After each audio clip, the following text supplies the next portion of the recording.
Buenos días, bienvenidos a un nuevo vídeo del canal Monedas e Historias. Hoy, como estáis viendo, tengo una entrevista muy especial y por eso estoy mostrando mi cara. Estamos aquí con el señor Michael Lewis. Él trabaja para el British Museum y por eso voy a cambiar y voy a hacer la entrevista en inglés porque él no entiende o no sé si entiende o no el castellano, así que vamos a hacer la entrevista en inglés. Hello, Mr. Hola, Mr. Lewis. Lewis. Welcome to my Bienvenido a channel. mi canal. Nice to meet you too. Encantada de And conocerle can también. you Y introduce yourself puede presentarse. for people Para who aquellos don't que no know lo that saben, we are talking estamos about hablando de algo something called llamado PAS, PAS, P-A-S, and P-A-S. Mr. Lewis Y now, ahora, if Mr. you want, Lewis, si you can quiere, tell puede us who decirnos you are, quién es, where you dónde work, trabaja and y qué es lo what que do you do? hace. ¿Qué tal? ¿Cómo estás? Mi nombre es Michael Lewis y ocupo un puesto en el Museo Británico como director del proyecto Portable Antiquities Scheme, que es un proyecto para catalogar los hallazgos hechos por particulares. Los mejores hallazgos son hechos por usuarios de detectores de metales, pero no solamente pueden ser hechos por detectoristas, pueden ser hallazgos de cualquiera, se pueden encontrar caminando, mirando por el suelo, tal vez, o incluso durante tareas de jardinería. En definitiva, afecta a cualquier hallazgo que tenga algún interés arqueológico. Bien, de acuerdo. Para gente que no conoce el tema del que estamos hablando, ¿qué es el PAS? PAS. ¿Cuántos años hace que existe? ¿Y por qué se creó? Ok, esto fue un proyecto que pusimos en marcha en el año 1997. En ese año tuvimos cambios en lo que es nuestra ley de patrimonio en Inglaterra, en Gales y, aclarémoslo, en las distintas partes del Reino Unido. Es decir, en los distintos países que integran el Reino Unido. Es decir, Inglaterra, Gales, Irlanda del Norte, Escocia, en todo el territorio británico. Y fue en Inglaterra donde cambiaron la naturaleza de la definición de hallazgo de tesoro. Porque durante mucho tiempo el hallazgo de tesoro no estaba legislado para los objetos que encontraba la gente. Estos objetos no tenían propietario. El suelo está lleno de cosas metálicas y ese metal podía ser fundido, por ejemplo. Así que imagínate la cantidad de cosas que se perderían cada vez que se encontraba un sitio arqueológico. Así que en 1997 fue la última vez que hubo una revisión de la legislación. Y lo que pasó fue que por primera vez se encuentra un tesoro en Gales que incluía, sí, cosas de oro y otros metales preciosos, no solo oro. Entonces lo que pasó fue que los arqueólogos dijeron, bueno, sí, esto está muy bien, pero ellos urgieron un poco para que se protegiera también el contexto, que se incluyeran también otros hallazgos arqueológicos, especialmente teniendo en vista la detección metálica. Así que por fin se decide configurar este programa para un uso experimental, inicialmente solo en Inglaterra, para otros tipos de objetos encontrados. Entonces los arqueólogos dijeron, funciona, así que podemos proteger también las aguas y incluir más territorios. Ahora, debo decir que en este país es muy importante que los propietarios de los objetos tengan el mejor título legal que el mercado requiere para sus hallazgos. Mientras que en muchos otros países, puede ser por ejemplo el caso de España, va a ser el Estado quien obtenga siempre estos objetos. Nosotros partimos de una posición muy diferente a la que existe en España, porque en este país los propietarios de los terrenos donde aparecen las cosas son en principio los dueños de los objetos. Es decir, que aquí la legislación la hemos elaborado juntos, no unilateralmente. Pues sí, eso es cierto. Y aproximadamente, ¿cuánta gente trabaja en este programa? ¿Cuántos arqueólogos hay? Y trabajadores en general. Bueno, en este contexto, si hablamos de Inglaterra y Gales, tenemos, bueno, los arqueólogos locales, hay 8 bases y tenemos a 40 de ellos trabajando por toda Inglaterra. Y después en el British Museum, donde estoy yo, algunos más. y luego hay otro tanto en Gales. Así que tenemos como unas 70 personas involucradas con trabajo fijo, y después también hay voluntarios y otros que trabajan de manera libre. Así que hasta el momento tenemos una base de datos pública en la cual tenemos registrados más de 1,7 millones de objetos. Y ten en cuenta que solamente publicamos los objetos importantes. Y todos ellos han sido encontrados por el público privado, es decir, por particulares. El 90% de ellos son encontrados por usuarios de detectores de metales.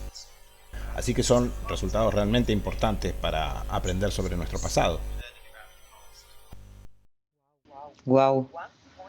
1,7 millones, dice. Uf, es increíble, increíble. Para mí es increíble.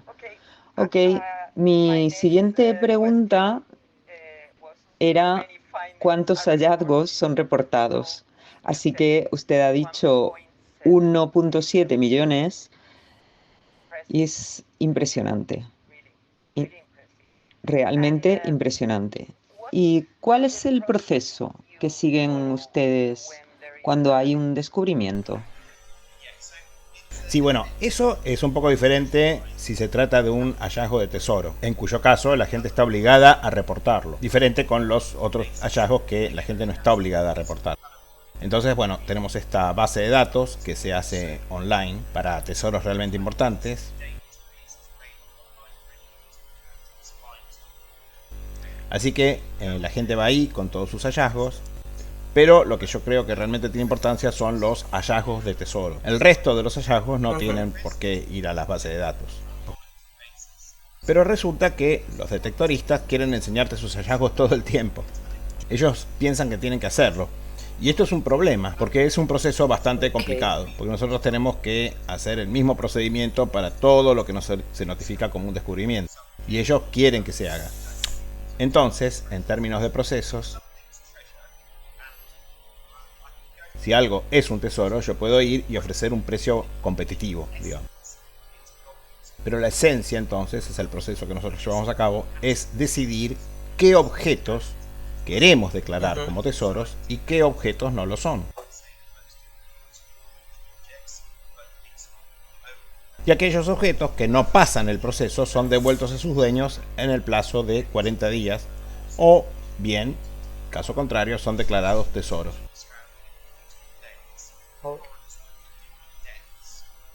Pero en la práctica, la gente quiere que sus hallazgos sean examinados y entonces pasan el mismo proceso que un tesoro.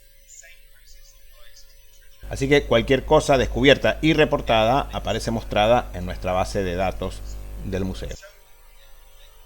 Esas cosas han pasado un proceso de catalogación como tesoro y están en una base de datos de calidad. A esos objetos le hemos dedicado nuestro tiempo, las hemos medido, las hemos datado y luego las hemos clasificado. Y cuando se trata de hallazgos de tesoros, hay una oportunidad para los museos de tener esos objetos. Pero no los van a conseguir gratis. Por empezar, hay que pagarle una recompensa al dueño de las tierras, que es el legítimo propietario. Así que esas piezas, esos objetos, son adquiridos por el museo si el museo quiere. Y después, el que lo encuentra y el propietario del terreno llegan a un acuerdo para compartir la recompensa. Otra cosa que tengo que aclarar es que esa recompensa tiene que ser siempre el valor real de mercado. Así que los museos tienen que pagar esos objetos al mismo precio que se pagarían en el mercado. Ok. Creo que esto es muy ecuánime. Ecuánime puede ser la palabra. Cuando una persona da algo, él recibe una recompensa en su lugar. Entonces, para mí es una muy buena idea. ¿Y puede darnos un ejemplo de un hallazgo importante hecho por los detectoristas en Reino Unido y que esté exhibido en el British Museum, por ejemplo? Sí, de hecho, la mayoría de los hallazgos que pasan por un proceso de decisión son requeridos por los museos locales, porque hay más de 200 museos en Inglaterra y Gales. y también en Irlanda del Norte que han adquirido sus objetos en el marco de este programa. Y muchos de ellos son museos recientes. Pero también hay objetos de este tipo en el Museo Británico. Y uno de mis favoritos, en el que estuve involucrado, porque eso es en el sur de Inglaterra, y yo justamente solía trabajar con los detectoristas de allí y con sus hallazgos. Y un día uno de ellos trajo una copa de oro de la Edad de Bronce. Bueno, ese objeto ahora está en el museo. Y él había encontrado este objeto solamente. Pero bueno, el museo quería que fuese declarado tesoro y yo le dije a él que lo solicitara. Así que fui yo quien tuvo que hacer el proceso para que fuera declarado tesoro. Y realmente fue un honor para mí participar en ese proceso para que fuera declarado tesoro, en efecto. Y después fui a notificar nuestra decisión. No recuerdo exactamente cómo fue la reacción, pero lo importante es que el objeto fue adquirido por el Museo Británico y ahora está exhibido en nuestras galerías. Y esto no pasa todo el tiempo, pero a veces grandes hallazgos que son encontrados por particulares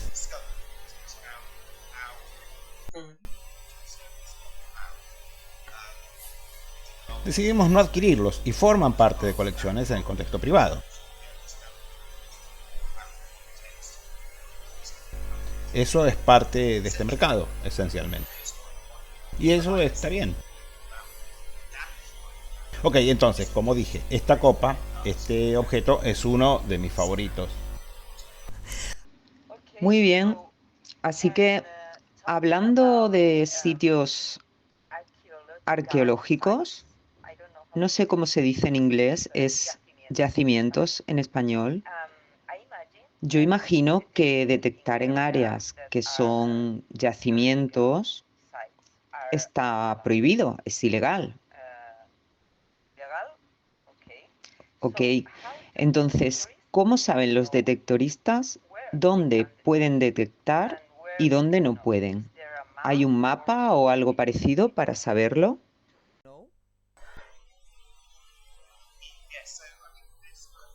Sí, es decir, hay varios puntos que quiero decir sobre esto. Primero que todo, hay áreas protegidas de los detectores de metales. Algunas, bueno, son muy famosas, como Stonehenge.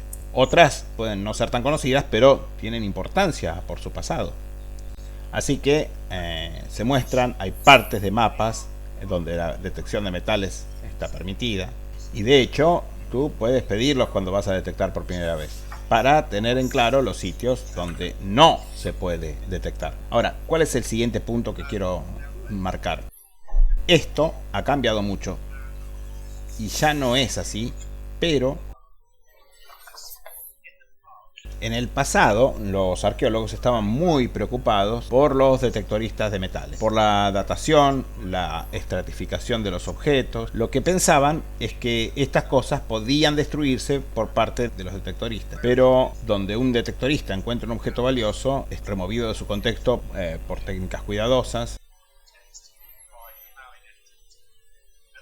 Y una cosa importante, si el detectorista encuentra alguna cosa y la incluye en la base de datos, vamos a aprender ese objeto, del sitio de donde proviene y después lo publicamos actualizando los mapas.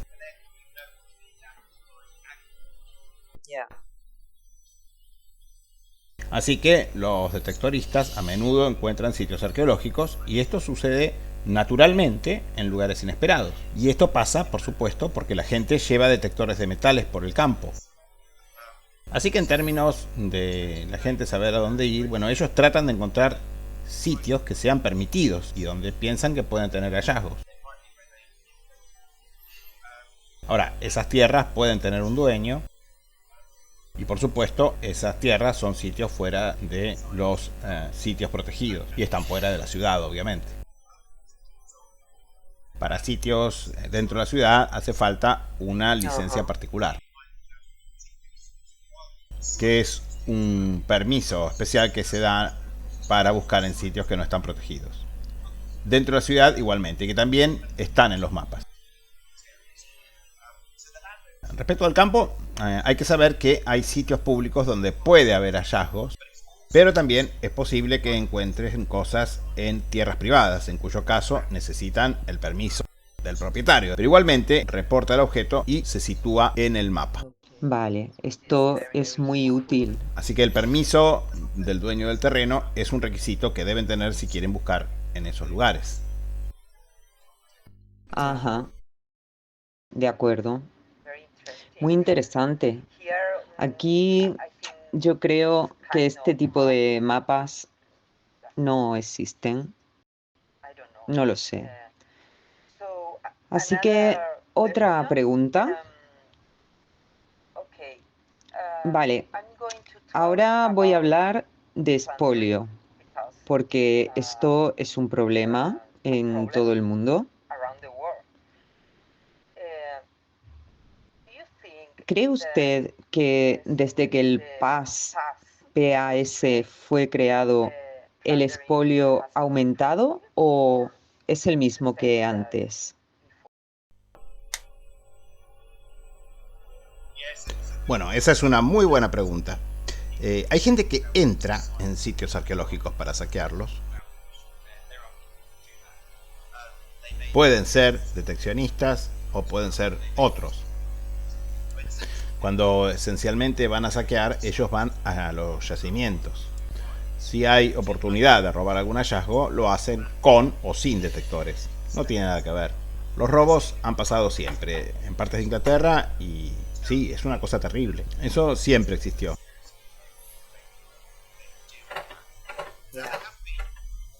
Y entiendo que al principio el deteccionismo tuvo que ver.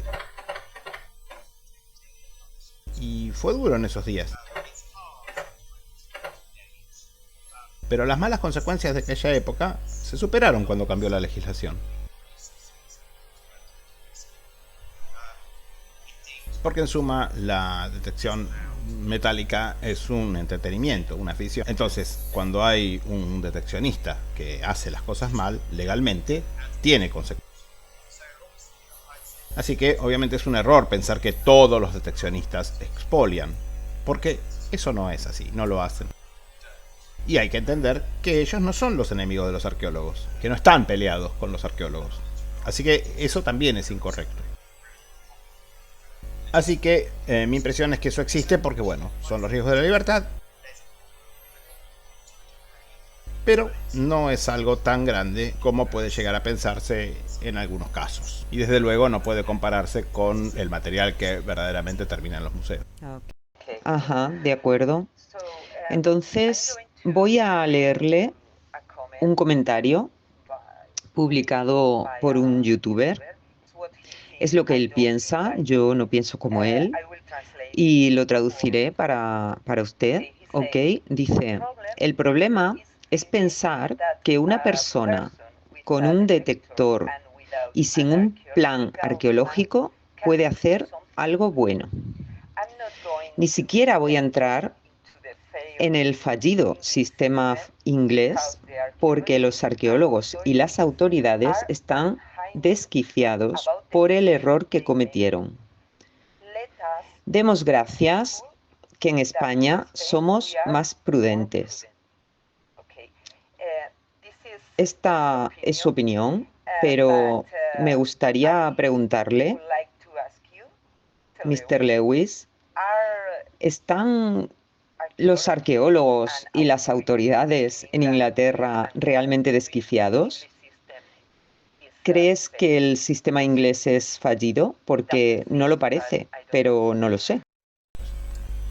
Sí, quiero decir que esta es una muy buena pregunta y está en el corazón de la relación de la gente con los detectores de metales. Entonces, cuando la detección de metales empieza a surgir en los años 70, en los años 80, los arqueólogos estaban muy preocupados. Y después en los 80 estuvieron cerca de conseguir prohibir el deteccionismo. Hicieron una campaña en contra de los detectores para parar la actividad del detectorismo en Inglaterra. Pero gracias a la nueva legislación, la cosa ahora está mucho mejor. Realmente hemos logrado establecer buenas relaciones y si algo no fuera realmente bien, el gobierno ya lo habría cambiado. Pero no, las cosas están bien. Por otro lado, donde sí hay mucha diferencia entre Inglaterra y España, es que incluso un arqueólogo necesita una licencia para buscar cosas. Pero aquí en Inglaterra hay una gran tradición de buscar objetos metálicos en los jardines por parte de aficionados. Y es obvio que tanto un hallazgo profesional, podríamos decir, como un hallazgo aficionado, fueron hechos con detectores de metales. Las reglas son las mismas. Tenés que pedir un permiso a la comandancia para hacer una prospección. Okay. Así que yo realmente creo que es un muy mal camino lo de buscar enfrentarse y crear bandos. Por eso te digo, según la legislación, en Inglaterra, si hay algo en la ciudad estratificado o bajo estudio arqueológico, eso no puede ser tocado sin un permiso. Pero yo creo que buscar y encontrar cosas en un campo arado, por ejemplo, no tiene ningún contexto. Y yo sé perfectamente que la mayoría de las cosas encontradas en ese tipo de campos no tendría chance de sobrevivir si no fuera porque los encontró un deteccionista. Mientras se encuentren estas cosas, yo seguiré catalogando los objetos y seguirá habiendo una colaboración entre arqueólogos y buscadores de objetos. Donde jamás yo voy a defenderlos es cuando se detecten en los sitios prohibidos. Así que realmente yo creo que es una cuestión un poco egoísta en el caso de la persona que hizo este comentario. Porque obviamente en Inglaterra los arqueólogos y los detectoristas trabajamos juntos. A veces no funciona y a veces funciona realmente bien. Solamente tienes que mirar los artículos y las noticias. Nosotros no mentimos nunca. Entonces, la recomendación de hoy para arqueólogos y deteccionistas es juntos en el mismo dolor. Ellos se entienden unos a otros y donde se trabaja feliz, se trabaja mejor. Sí, es verdad. Estoy de acuerdo contigo. No es todo negro o blanco. También hay grises. Bien, entonces,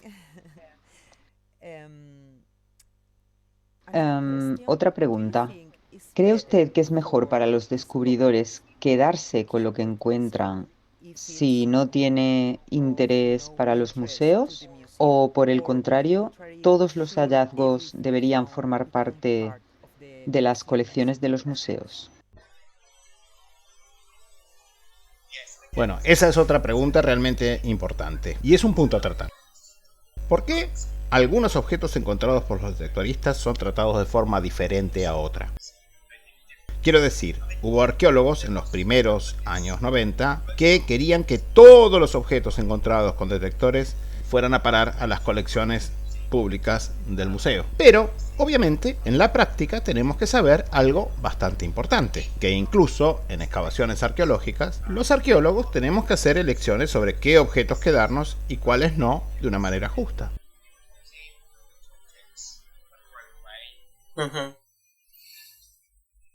Es imposible tenerlo todo. Y hay otro punto sobre los hallazgos. Nos vamos a encontrar con estas posibilidades. Hay objetos que yo pienso, sí, deben estar en el museo. No hay dudas al respecto. Y hay objetos que veo que en algunos casos están en nuestras bases de datos, pero tienen una importancia relativa. Porque hay objetos que son muy comunes. Y el camino para darle una vida a esos objetos es demostrando de qué nos hablan esos fragmentos de arte. Así que en mi corazón dice hoy en día, bien hecho, genial, eres un héroe. Así que me gustaría pensar que todas las decisiones que he tomado han sido correctas hasta el momento. ¿Pienso realmente que todas las decisiones que he tomado han sido acertadas? Bueno, hay muchos factores a considerar y se toman riesgos. Así que es mentira. Algunas personas entenderán esto. Así que de nuevo es muy difícil hacer este tipo de elecciones. Pero además hay que entender que ahora esta gente es la dueña de esos objetos. E incluso si quisiéramos tenerlos, los dueños tienen también sus derechos sobre sus hallazgos. Así que inevitablemente la gente encuentra cosas todo el tiempo. Las cogen ellos mismos. Incluso en sus jardines tienen cerámica de cientos de años. Pero esos objetos no tienen ninguna importancia para nosotros, ¿sabes? Y ellos quieren que estén en el museo, quieren que sean parte del museo. Pero obviamente no es posible porque no son cosas que puedan exponerse. No. Yeah. Sí, porque algunos... No, perdone, solo digo que a veces lo que encuentras no es importante, no es significativo para el museo o para la historia del país, ¿verdad? Y sí, obviamente, estamos en una era donde todo el mundo tiene un teléfono móvil para registrarlo y hacer fotos. Entonces sí, hay objetos que no tienen por qué estar en la colección de un museo. Porque incluso en Inglaterra, bajo nuestro suelo, hay muchísimas monedas romanas. Yeah. Y son muy comunes, la gente las encuentra y te las quiere enseñar. Pero nosotros queremos mostrar hallazgos interesantes dentro de nuestras colecciones de hallazgos. Aún así, vamos a incluirlas en la base de datos porque es nuestro trabajo. No, es muy fácil. Tú puedes seleccionar el mejor ejemplar de estas monedas romanas y las otras pueden estar en colecciones privadas. Entonces, creo que es la solución para todas estas monedas u objetos que no tienen una importancia significativa, ¿cierto? Entonces, Una cosa sobre la que quisiera que pienses es sobre esto, y obviamente es que es otro argumento, y es que, ya sabes, por desgracia, nosotros no tenemos espacio. Así que alguien tenga esa moneda en su colección particular para enseñarla a la gente, pero ¿cómo puede estar disponible para una búsqueda? Y eso es un desafío para objetos de ese tipo. La manera en que nos acercamos a esto es haciendo un registro digital para que esos datos puedan ser vistos. Pero surgió el problema, entonces, ¿quién hace ese registro? Entonces hubo una oportunidad para las instituciones y las instituciones contactaron con los deteccionistas. Así que nosotros tuvimos la idea de incorporarnos a este proyecto, pero si hay algo complicado es encontrar a la gente y sin embargo se hizo. Okay. Yeah. Y si alguien más encuentra un tesoro, también va a estar en la base de datos. Y esta es la innovación respecto de la base de datos, sobre sus objetos encontrados. Así que cuando decidimos crear esta base de datos, necesitábamos ayuda. Y a menudo contamos con particulares que tenían esos objetos aquí en Inglaterra. Así que si esos objetos quieren ser vistos, están en la base de datos del museo ahora. Y se pueden visitar. sí. Entonces, finalmente, me gustaría preguntarle, a ver, ¿cuáles han sido las consecuencias del PAS para los museos británicos? Quiero decir, ¿ha habido tesoros importantes encontrados en áreas donde quizás un arqueólogo no buscaría? Sí, claramente. La forma de trabajar de los arqueólogos y la de los detectoristas es sumamente diferente. En la detección de metales se trata de obtener un permiso para buscar en el campo y podrán encontrar algo interesante, con suerte. A veces pueden llegar a tener una idea sobre qué es lo que encontraron, pero la mayoría de las veces no lo saben.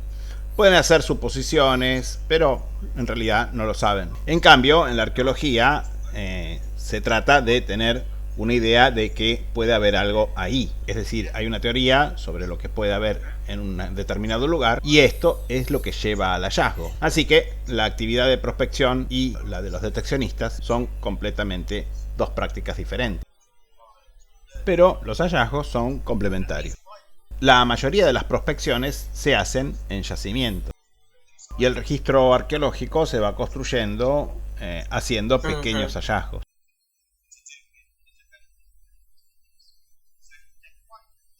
Por eso, cuando escucho posturas agresivas en contra de la detección, digo, si las prospecciones en yacimientos son importantes, pero los hallazgos comunes también nos dan mucha información. Y para aprender sobre esos hallazgos casuales o comunes, necesitamos a los deteccionistas. De manera que hay proyectos de búsqueda de estos objetos iniciados por las universidades a lo largo de toda Inglaterra. Otra visión de cómo aprovechar los hallazgos hechos por los detectores de metales, que estarían siempre perdidos y ahora están en el Museo Británico.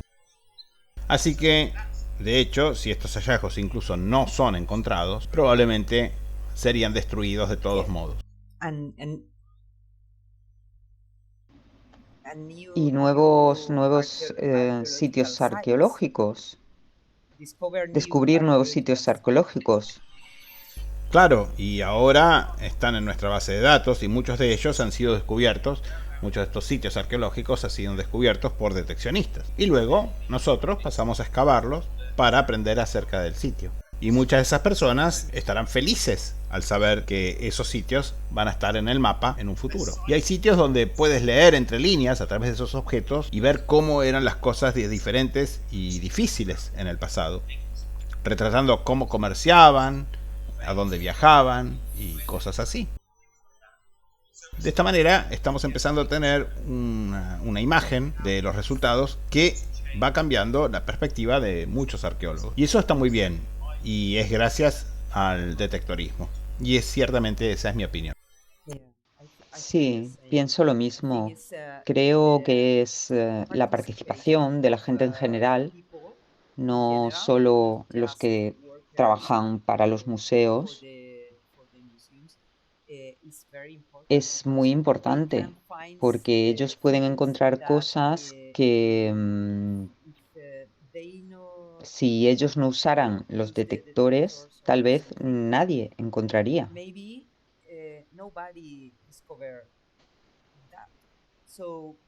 Ok, creo que está muy claro cómo funciona el PAS, PAS, qué es lo que hacéis, qué es un tesoro y qué no lo es, qué es lo que piensa usted acerca del patrimonio en Inglaterra, en Reino Unido. Así que gracias, porque creo que es importante que la gente en España sepa que hay otras maneras de hacer las cosas respecto al patrimonio.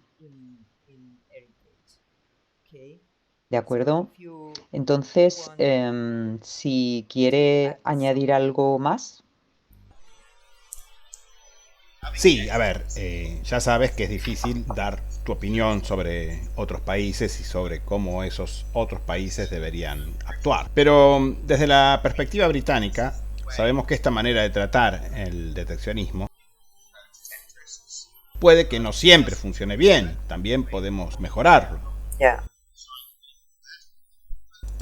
Pero la mayoría de las veces, cuanto más pienso sobre los últimos 40 años, sobre lo que hemos conseguido,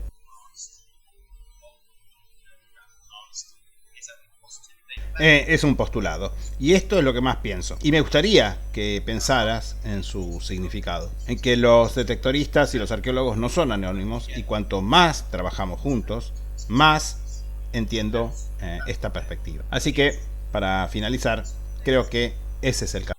Ok. Bien, muchas gracias, Mr. Lewis. Espero que tenga usted un día estupendo y un buen fin de semana también, porque mañana es viernes. Ok. Bye bye.